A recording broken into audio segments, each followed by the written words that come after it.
2025 সালের এইচএসসি ও সমমান পরীক্ষার ফলাফল প্রকাশের সম্ভাব্য তারিখ হিসেবে আগামী 16 অক্টোবর নির্ধারণ করা হয়েছে।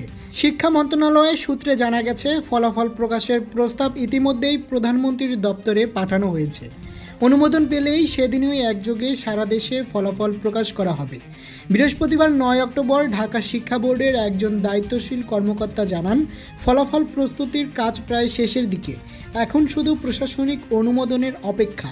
তিনি বলেন, প্রতিটি শিক্ষা বোর্ডে ফলাফল তৈরির কাজ সম্পন্ন হয়েছে। চূড়ান্ত যাচাই বাছাইয়ের পরই ফলাফল প্রকাশ করা হবে।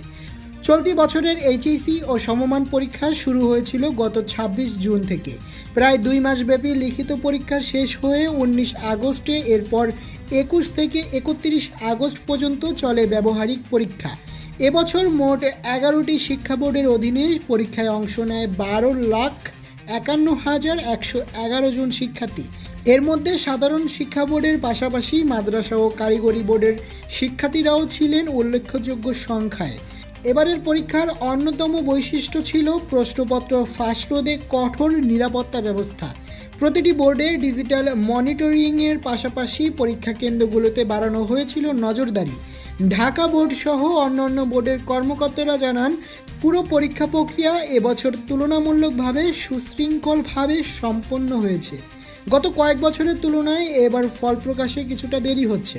সাধারণত সেপ্টেম্বর মাসের মধ্যেই এইচএসসি পরীক্ষার ফল প্রকাশিত হয়, তবে এবার ঈদ ও বিভিন্ন ছুটির কারণে ফল প্রস্তুতিতে কিছুটা সময় বেশি লেগেছে।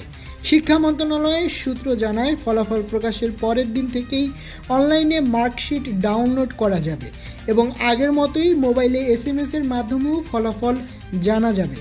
উল্লেখ্য, 2024 সালের এইচএসসি পরীক্ষার ফল প্রকাশিত হয়েছিল 26 নভেম্বর, যেখানে গড় পাশের হার ছিল 78.64%।